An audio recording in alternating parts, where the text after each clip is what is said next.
देहरादून में लोकसभा चुनाव को लेकर हुई बीजेपी की बड़ी बैठक। राष्ट्रीय उपाध्यक्ष लक्ष्मीकांत वाजपेयी की अध्यक्षता में हुआ मंथन। मुख्यमंत्री पुष्कर सिंह धामी समेत कई दिग्गज बैठक में रहे मौजूद।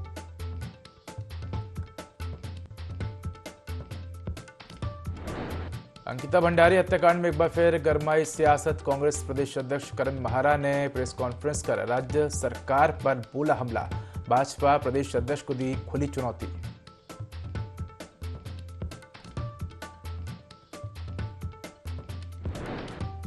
मध्य प्रदेश के मुख्यमंत्री को सनातन भूषण से किया संतों ने सम्मानित। सनातन का विरोध करने वालों को दी नसीहत।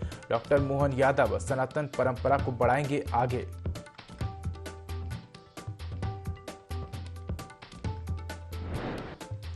रामलला के दर्शन को हरिद्वार से चलेगी विशेष बस। हरिद्वार से अयोध्या जाने के लिए रोडवेज ने शुरू की बस सेवा। लोगों में दिखा जबरदस्त उत्साह।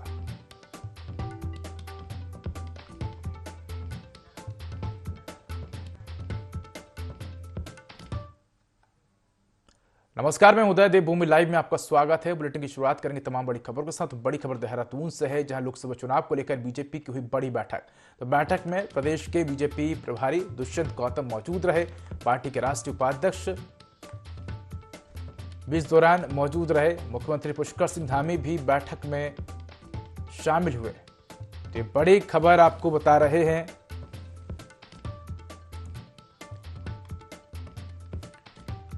तो लोकसभा चुनाव को लेकर बीजेपी की बड़ी बैठक हुई है। बैठक में प्रदेश के बीजेपी प्रभारी दुष्यंत गौतम मौजूद रहे।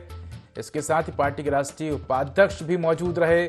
मुख्यमंत्री पुष्कर सिंह धामी भी बैठक में शामिल हुए।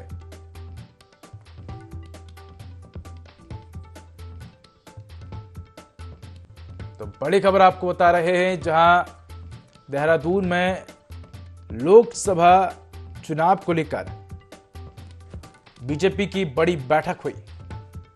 तो बैठक में प्रदेश के बीजेपी प्रभारी दुष्यंत गौतम मौजूद रहे।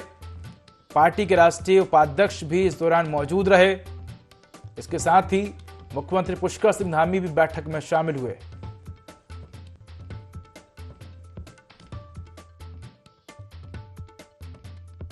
होंगे, जनसभा होंगी, लाभार्थी संपर्क होगा और वर्गाकार कार्यक्रम भी उसमें निर्धारित किए गए हैं। हर वर्ग में हमारा जाना हो जाए, ऐसा हमने योजनाएं बनाई हैं। साथ साथ हर प्रदेश का अलग अलग नज़रिया है, यहाँ की चुनौतियाँ अलग हैं, अनेक प्रदेश की अलग अलग, उसको लेकर हम चल रहे हैं। 30 जनवरी तक हमें सभी कार्यालय लोकसभा के खोले जाएंगे, जिसमें IT सेल भी होगा। छोटी से छोटी बैठक एक हमने अखिल भारतीय क्लस्टर बैठकें चालू हो रही हैं, जिसमें 3-4, 4-4, 5-5 विधान, जैसे 5 लोकसभा है तो 5 की एक ही होगी। ऐसे ही क्लस्टर बैठक होंगी, फिर लोकसभा अनुसार बैठक होंगी, फिर विधानसभा बैठक होंगी और उस सभी कार्यक्रम को नीचे तक ले आने का काम किया जाएगा। देखिए, पार्टी के कार्यक्रम का पूरा मूल्यांकन हुआ है और अनेकों कार्यक्रम जो तय होते हैं, अनेकों सांसदों ने, मंत्रियों ने सुझाव दिए हैं। मुख्य रूप से हम लोग पिछली बार से अधिक मतों से लोकसभा चुनाव को जीते, इस दृष्टिकोण से हमारी पूरी रचना बनी है। पूरे मार्च तक के कार्यक्रम हमने श्रृंखला तय किया, मोर्चों को काम दिए हैं। हर मोर्चा अपने अपने क्षेत्र में अधिकतम लोगों को जोड़े। नए दलों के लोगों के लिए हमने दरवाजे खोले, बड़ी संख्या लोग आ रहे हैं। और क्योंकि उत्तराखंड राज्य भाजपामय हो, इस भाव के साथ हमारे आगामी दिनों के सारे कार्यक्रम रहने वाले। भगवान रामलला विराजमान हो रहे हैं, सब राममय हो रहा है और दीपोत्सव मनाया जा रहा है। हमारे प्रधानमंत्री जी ने पूरे भारत के लोगों को, सबको आह्वान किया है। वो स्वयं भी इस स्वच्छता के कार्यक्रम में शामिल होने वाले हैं। तो प्रदेश के अंदर भी सभी हमारे घाट हैं, प्रमुख धार्मिक स्थान हैं, देव स्थान हैं, सभी स्थानों पर स्वच्छता का अभियान चलाया जाएगा, स्वच्छ किया जाएगा। जिस प्रकार से दीपावली आने से पहले हम सब प्रकार की तैयारियां करते हैं, उसी प्रकार की तैयारियां हमारे सभी विभाग भी अपने अपने स्तर पर करेंगे। और सरकार के निर्देश भी जारी हो गए हैं कि इन सब कामों को प्राथमिकता से करें और दीपोत्सव का त्यौहार स्वच्छता के रूप में ही मनाएं। 22 जनवरी को अयोध्या में होने वाले राम मंदिर की प्राण प्रतिष्ठा की सूचना देने के लिए बहादुराबाद में घर घर अक्षत निमंत्रण दिया गया। निमंत्रण में पूजित अक्षत प्रभु राम का चित्र और पत्रक दिया जाएगा। पत्रक को खासतौर पर छपवाया गया है, जिसमें इस बात की अपील की गई है कि लोग प्राण प्रतिष्ठा के दिन अयोध्या ना पहुंचे। साथ ही प्राण प्रतिष्ठा के दिन क्या करें, इस बात की जानकारी भी पत्रक में दी गई है। पत्रक में कहा गया है कि लोग 22 जनवरी को अपने घर के पास के मंदिर में आयोजन करें, दीपावली जैसा उत्सव मनाएं। बता दें कि खुद प्रधानमंत्री नरेंद्र मोदी ने भी अयोध्या में बोलते हुए लोगों से 22 जनवरी को दीपक जलाकर दिवाली मनाने की अपील की थी।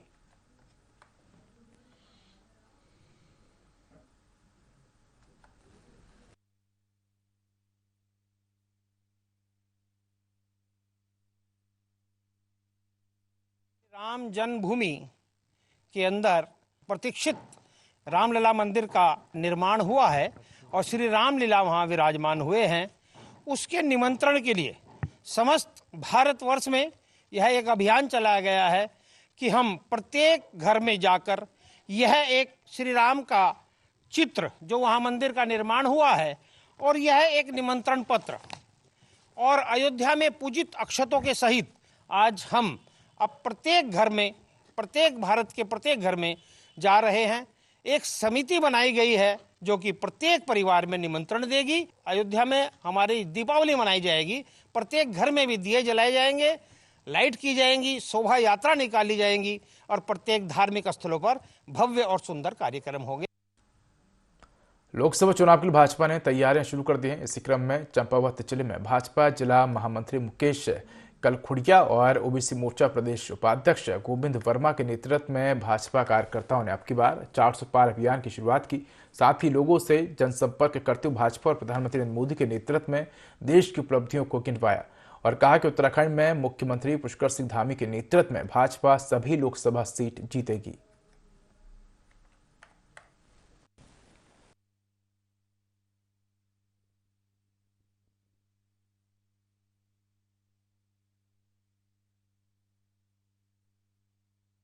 माननीय मोदी जी के नेतृत्व में हमारा पूरा भारतवर्ष अब की बात 400 पार भारतीय जनता पार्टी करने जा रही है और मैं सभी देवतुल्य कार्यकर्ताओं को धन्यवाद देना चाहूँगा। जिस प्रकार आप पूरी हमारी राज्य सरकार और केंद्र सरकार की स्कीमें हैं जो अंतिम छोर पर बैठा व्यक्ति है उससे पहुँचने का प्रयास कर रहे हैं और ऐसे ही निरंतर आगे को भी प्रयास करते रहें जिससे कि हमारी 400 पार की जो अवधारणा है, जो लोगों का आंकलन है और माननीय मोदी जी का आंकलन है, 400 पार करके रहेंगे, पक्का करके रहेंगे, ये विश्वास दिलाता हूँ। लेखन जो कार्यक्रम है पूरे देश के अंदर हमारी तीसरी बार सरकार बनने जा रही है। तीसरी बार भाजपा सरकार, अब की बार 400 पार का हमारा नारा है और नरेंद्र भाई मोदी जी के नेतृत्व में हम पूरे विश्व के अंदर आज पहली राष्ट्रीय पार्टी भारतीय जनता पार्टी है। हम इस बार जो है 400 पार का नारा ही नहीं दे रहे बल्कि 400 सीटें लेकर के हम सरकार बनाएंगे। इन दलों को कहना चाहूंगा कि इनका इंडिया गठबंधन बना था लेकिन वो फेल हो चुका है और आगे भी इनकी चलने वाली नहीं है। हमारी जो भारतीय जनता पार्टी की सरकार है मोदी जी के नेतृत्व में पूरे देश के अंदर नहीं विदेश के अंदर भी हमारी छाप छूटी। उत्तराखंड में अंकिता भंडारी हत्याकांड मामले में एक बार फिर से सियासत गर्मा गई है। अंकिता की मां ने सोशल मीडिया पर वीडियो अपलोड कर बीजेपी के संगठन मंत्री अजय कुमार पर गंभीर आरोप लगाए हैं।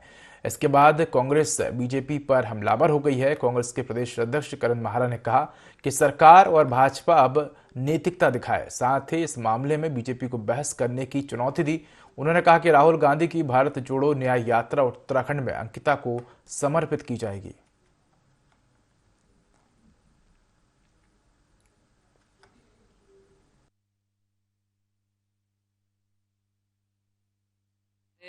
अंकिता भंडारी की मदर का एक वीडियो वायरल हुआ था और उनके पिता ने एक चिट्ठी लिखी है आज, जिसमें उन्होंने बीजेपी के एक बड़े नेता के ऊपर आरोप लगाया है कि वीआईपी वही है। और हमने ये मांग की है कल, क्योंकि मुख्यमंत्री ने कांग्रेस को चैलेंज किया था, नैतिक साहस की बात कही थी। मैं अब उनसे नैतिक साहस की बात कर रहा हूँ। भारत जोड़ो न्याय यात्रा के समर्थन में अंकिता भंडारी को न्याय दिलाने के लिए हर जिले, हर ब्लॉक में, हर विधानसभा में अपनी पद यात्राएं निकालेंगे अपने नेताओं के, अपने अध्यक्षों के नेतृत्व में और अंकिता के पिता की कही हुई बात को जन जन तक पहुंचाने का काम करेंगे। स्वामी विवेकानंद राजकीय स्नातकोत्तर महाविद्यालय लोहाघाट की NCC cadet sergeant Babita Rawat का चयन 26 जनवरी को दिल्ली में होने वाली गणतंत्र दिवस परेड के लिए हुआ है। वहीं बबीता के गणतंत्र दिवस परेड में शामिल होने पर उनके घर में खुशी का माहौल है। बबीता के पिता ने कहा कि उन्हें अपनी बेटी पर काफी गर्व है। आपको बता दें कि लोहाघाट ब्लॉक के दूरस्थ लोजनी क्षेत्र से आते हैं, जहां सड़क की सुविधा तक नहीं है और इस क्षेत्र से निकलकर उनकी बेटी गणतंत्र दिवस परेड का हिस्सा बन रही है। जिसको लेकर पूरे क्षेत्र में काफी खुशी का माहौल है। वहीं महाविद्यालय की प्राचार्य प्रोफेसर ने इसे महत्वपूर्ण उपलब्धि बताया है।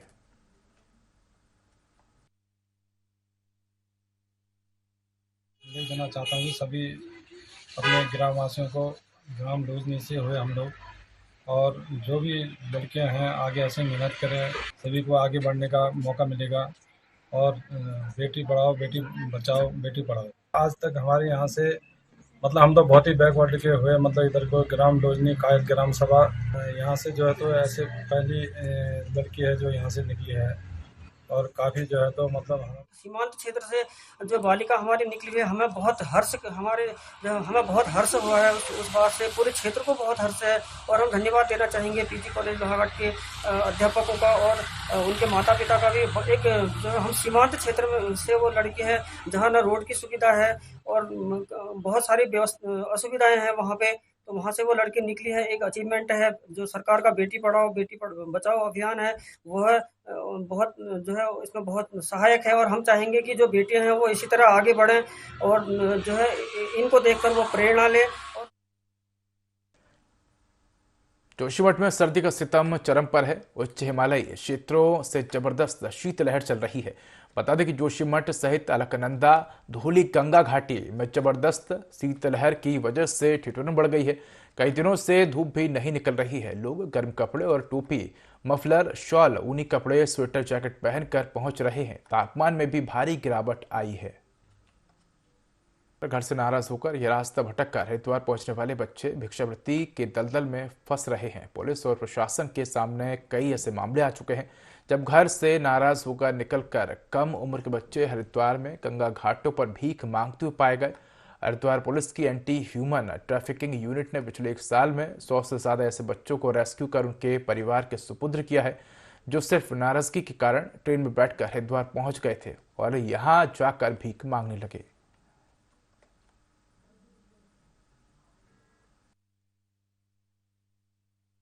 शासन इस पे ध्यान देगा तो काफ़ी अच्छा समाधान हो सकता है। हमारे प्रशासनिक अधिकारी जो उच्च स्तर पे बैठे हुए हैं काफ़ी अच्छे और समझदार व्यक्ति हैं, तो वो इस पे ध्यान देंगे, वो इस पे कुछ ना कुछ इसका निकल ही जाएगा निष्कर्ष। उसका कारण ये है जगह जगह पे भंडारे चल रहे हैं, तो बच्चे सोचते हैं कि वहाँ जाके हमें कमाना खाना नहीं पड़ेगा, हमें भोजन और रहने की व्यवस्था तो हमें मिल ही जाएगी, तो इस कारणवश वो बच्चे यहाँ पे आ जाते हैं। इस बात का ध्यान भी रखते हैं कि अगर कोई बच्चा भटक के या नाराज होकर अपने घर से चला आता है तो उसको उसके परिजनों से मिलाया जाए, उनको सुपुर्द किया जाए।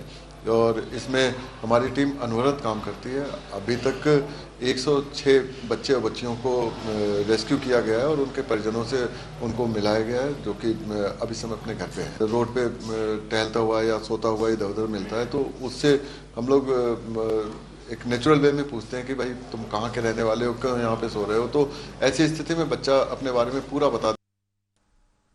मध्य प्रदेश के मुख्यमंत्री मोहन यादव हरिद्वार दौरे पर रहे पतंजलि गुरुकुलम के शिलान्यास कार्यक्रम में शिरकत करने के बाद मोहन यादव निरंजनी अखाड़े पहुंचे। निरंजनी अखाड़े में आयोजित संत सम्मेलन में साधु संतों द्वारा मोहन यादव को सनातन भूषण सम्मान से सम्मानित किया गया। संत सम्मेलन में अखाड़ा परिषद के अध्यक्ष महंत रविंद्रपुरी, जगत गुरु शंकराचार्य, राजराजेश्वराश्रम और युग पुरुष परमानंद गिरी समेत कई संत मौजूद रहे। इस दौरान महंत रविंद्रपुरी ने कहा कि आजकल भगवान राम का विरोध करने वालों की लहर चल रही है। ऐसे लोग राम का विरोध करके पूरे सनातन का विरोध कर रहे हैं। राम का विरोध करने वालों को जल्द ही अखाड़ा परिषद द्वारा तनखिया घोषित किया जाएगा।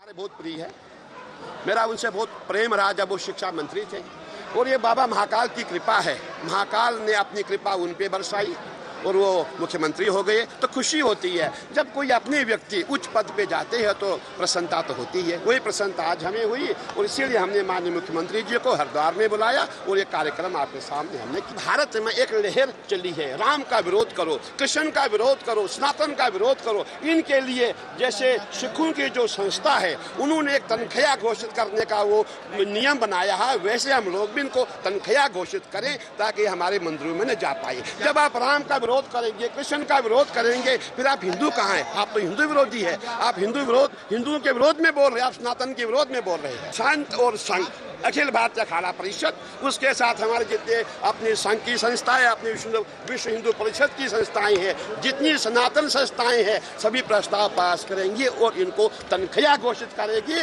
ताकि आने वाले समय में कोई हिंदू राम का विरोध नहीं करेगा। हल्द्वानी में कुमाऊं आयुक्त दीपक रावत ने बनभूलपुरा क्षेत्र में प्रतिबंधित पॉलिथीन के गोदाम में छापेमारी की। छापेमारी के दौरान सिटी मजिस्ट्रेट ऋचा सिंह भी मौजूद रही। बता दें कि कार्रवाई ख्वाजा मस्जिद के पास किदवई नगर में की गई है और यहां बड़ी मात्रा में प्रतिबंधित पॉलिथीन पकड़ी गई है। इस दौरान कुमाऊं कमिश्नर द्वारा अधिकारियों को निर्देश दिए गए हैं कि शहर में किसी भी तरह से प्रतिबंधित पॉलिथीन की बिक्री ना की जाए। जो भी उसका इस्तेमाल करता है उसके खिलाफ चालान की कार्रवाई की जा रही है और जहां भी प्रतिबंधित पॉलिथीन के गोदाम पाए जाते हैं उन पर छापेमारी की जाए। ऐसे में आज उनके द्वारा ये कार्रवाई की गई है। साथ ही जुर्माने का आकलन भी किया जा रहा है।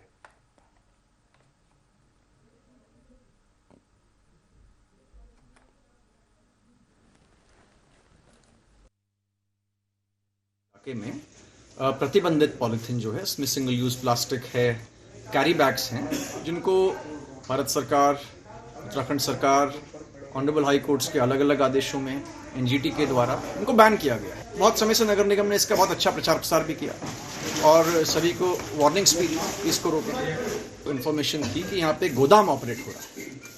इस बीच डायरेक्शंस जीएसटी को भी हुए थे कि वो रास्ते में जिन गाड़ियों से माल आ रहा है उनको चेक करें। हर महीने 3-4 लाख के फाइन्स वहां से भी हो रहे हैं, लेकिन उसके बावजूद भी आ रहा है। इससे पहले 5-6 फैक्ट्रीज को भी सीज किया गया जो उनका उत्पादन कर रहे थे, लेकिन आज पाया गया कि यहाँ पे और इस तरह का उत्पादन जो उधमसिंह नगर की कुछ फैक्ट्रीज से आ रहा है वो यहाँ पे प्रतिबंधित था और यहाँ पे मिला। इन सबको सील किया गया। इस गोदाम को भी अभी सारे सामान को नगर निगम जब्त कर लेगी। जो फाइन है वो इस पे लगाया जाएगा। गुरिल्ला संगठन के जिलाध्यक्ष ललित बकोली ने कहा कि सरकार गुरिल्ला को एक बार फिर से सत्यापन का झुंझुना थमाकर बरकरार रही है। जब भी गुरिल्ला ने सरकार से उन्हें नौकरी और पेंशन की मांग की, सरकार ने सत्यापन का झुंझुना थमा दिया था। एक बार फिर से सरकार LIU के जरिए सत्यापन कर रही है। बघोली ने कहा कि 18 साल से गुरिल्ला अपनी मांगों को लेकर संघर्ष कर रहे हैं। गुरिल्लाओं को आशा है कि मुख्यमंत्री गुरिल्ला की मांग को जरूर पूरा करेंगे।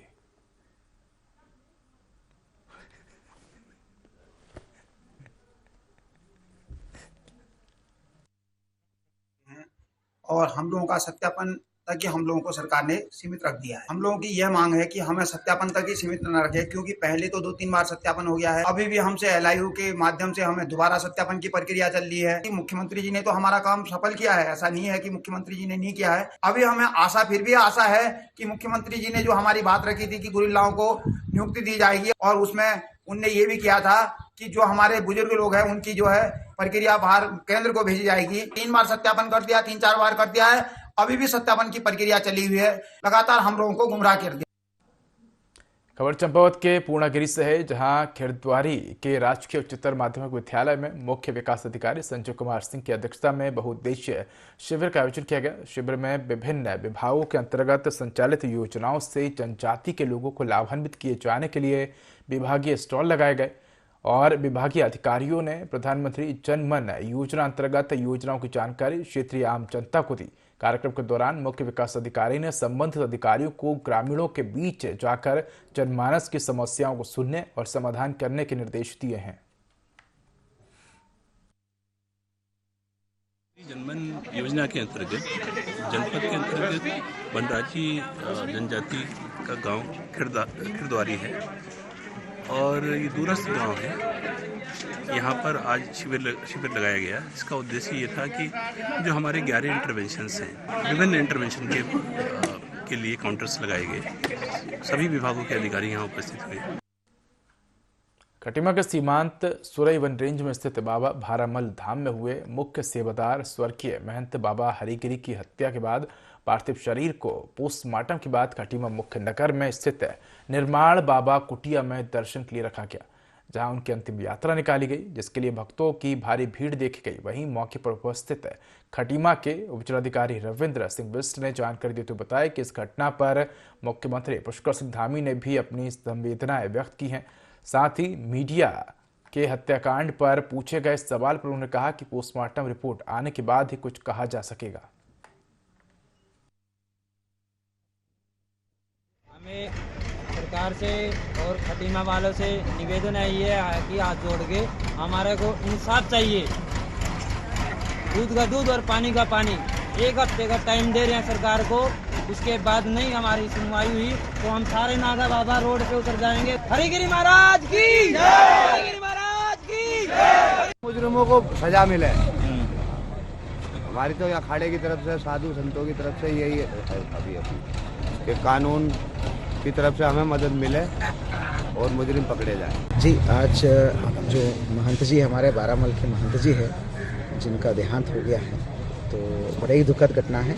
आसपास के सभी जगह से हज़ारों यात्री और भक्तालु यहाँ पे आए हैं।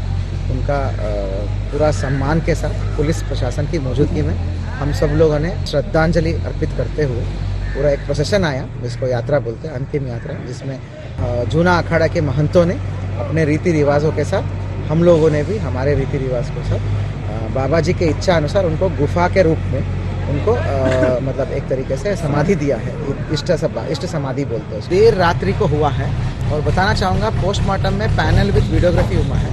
तो 2 डॉक्टरों की पैनल रहती है, तो उनका दोनों का सिग्नेचर होकर रिपोर्ट अभी आया नहीं है। जैसे ही आ जाएगा आपको बता दें। पूरी व्यवस्था करी गई थी और बाबा हरिगिरी महाराज जो लीन हो गए हैं आज यहाँ पर, उनका समाधि अभी यहाँ पर उनको समाधि दे दी गई है और माननीय मुख्यमंत्री द्वारा भी अपनी श्रद्धांजलि उनको व्यक्त की गई है और पुष्पचक्र उनका भेंट किया गया है और उनको संवेदना व्यक्त की गई है सारे संत समाज को कि उनकी जो अकाल मृत्यु हुई है। तो हम सब तहसील परिवार भी उनकी इस आकस्मिक मृत्यु में बहुत संवेदना व्यक्त करते हैं और आज उनको बंधन कर देगा सारी स्थितियाँ। रामलला के दर्शन को लेकर लोगों को उत्साह अपने चरम पर है और वहीं राज्य सरकार भी लोगों को अयोध्या तक जाने के लिए व्यवस्था में जुटी है। उत्तराखंड से भी धामी सरकार ने अयोध्या जाने के लिए 4 जगह से बस सेवा शुरू की है। हरिद्वार, ऋषिकेश, टनकपुर और रामनगर से शुरू होने वाली बस सेवा को लेकर यात्रियों में तो उत्साह है ही, साथ ही विभाग भी इस नई शुरुआत को विभाग के राजस्व बढ़ोतरी के तौर पर देख रहा है। हरिद्वार से परिवहन विभाग ने सरकार को इस बाबत अपना प्रस्ताव भेज दिया है, जिसके तहत हरिद्वार से बस ऋषिकेश और फिर उसके बाद हरिद्वार आएगी और यहां से अयोध्या के लिए रवाना होगी।